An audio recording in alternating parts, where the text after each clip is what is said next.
the universe.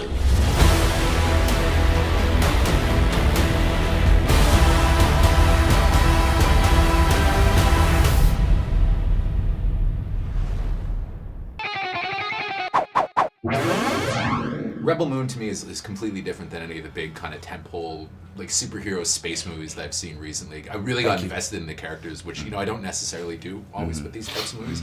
To you, what makes this kind of unique? I mean, because it really does feel like something completely different than anything I've seen in a long time. Je dirais très franchement, pour moi, c'est l'histoire. Oh yeah. C'est l'histoire. I have to say it's the story, the way the story was depicted, in some sort of like a epic fashion.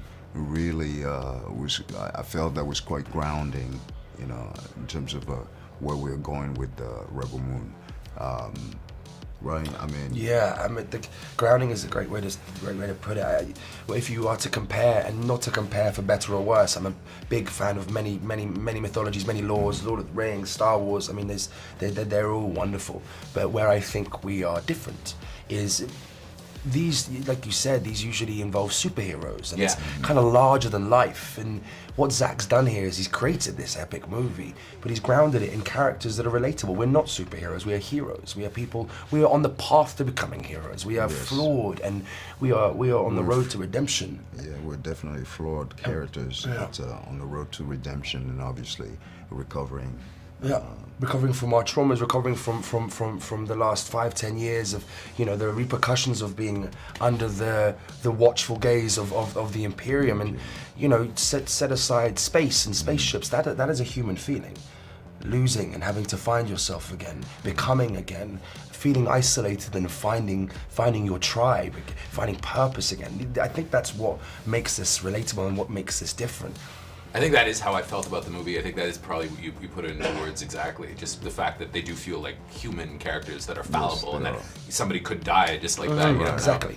I gotta ask you about your physique in the movie too, though. Sure, yeah. Which is fantastic and looks like a Frank Frazetta painting come to life. I mean, Thank you, my love. That's very kind. I'll take that. So that's a classy way of saying that. But that had to have been really hard to maintain, though. Yeah, no, it was.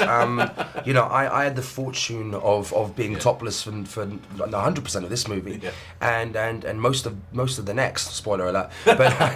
But all of us, you know, went through this 2 months before we even started filming. This rigorous and consistently till we wrapped. This rigorous training regime, and it resulted in not just. You know, an impressive physique for all of us, but a sense of camaraderie that again bleeds back into your first question. What do you think is different about this show? We had so much time and the painful luxury of going through this pantheon of physical stress together, and that meant that there was a genuine respect, genuine admiration, genuine kind of understanding for what each other's going through. There was a forced empathy from the get-go, because I knew if Djimon wasn't there training me, he was there 2 hours before me or 2 hours after me, and he's there every day like everyone else, and we're suffering with the diet, we're suffering with this meal, and it brought this solidarity out, I think, you know. But By the way, you saw your trainer yesterday.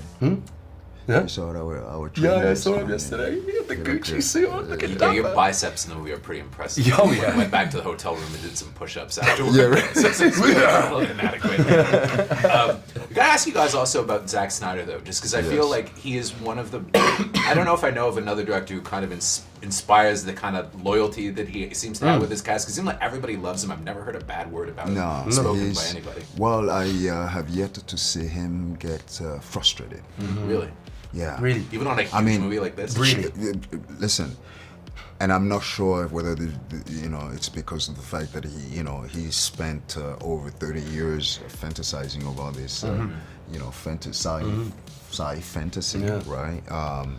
But I have to say, it's the first on set, the last to leave.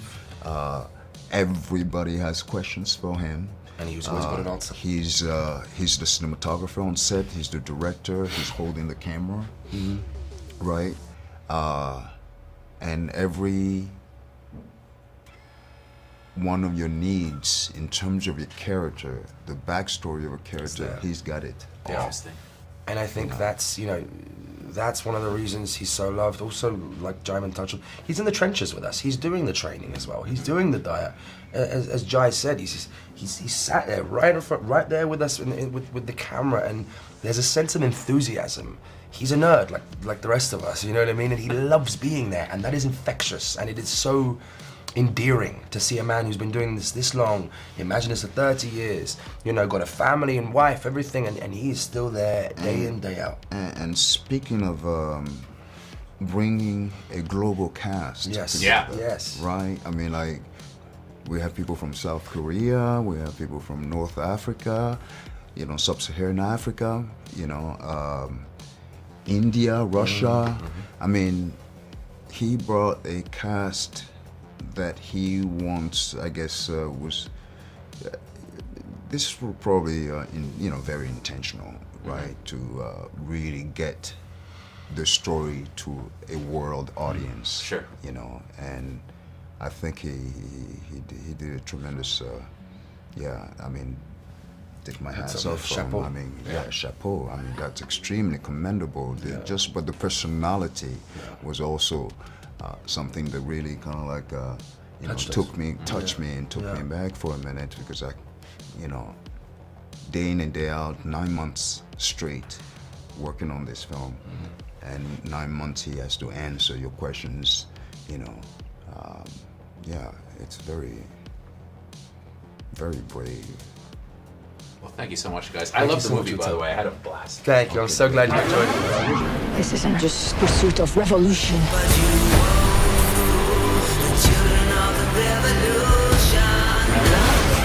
One of the things that I like the most about this movie is that you really kind of get the feeling of like the universe that he's setting up. But I wanted to ask you, all of you have really interesting makeup in the movie, like kind of like the war paint. I was wondering if you guys can tell me a little bit about the significance of it, because I was kind of trying to put it together myself when I was watching it. Well, this is something that you'll have to wait to see. I see. There's some Blood Axe prequel stuff that's going on in really? the prequel comics Nice. called House of the Blood Axe. And it goes through a lot of the culture and the history of the Blood Axes in Devon and Darien specifically. But we ended up having a great hair and makeup team, like an awesome design team. You guys looked awesome. Yeah, and all of the Blood Axes, even though we're wearing the same sort of makeup, everyone's makeup is so different, even amongst the soldiers. But there's definitely symbolism behind certain markings. But we'll tell you about that once the movie comes out. Well, yours is kind of just subtle, just like around the eyes, which I thought was really cool. I like the way that looked. This is on the go, you know what I mean? No time for a full face. And the audience loved you too. When you made your entrance into the movie, everybody like started screaming in the audience. What was that like? Were you watching it last night? It was cool. Yeah, I mean, I was surrounded by all my friends and family, and they were like screaming for me, so I think that's where most of the cheering is coming from. Cleopatra, can you tease a little bit what your role is going to be like in the next movie? Because I figure like it's got to be a huge one. I can't. I really can't say too much, but I'm excited for people to get to know Deborah more.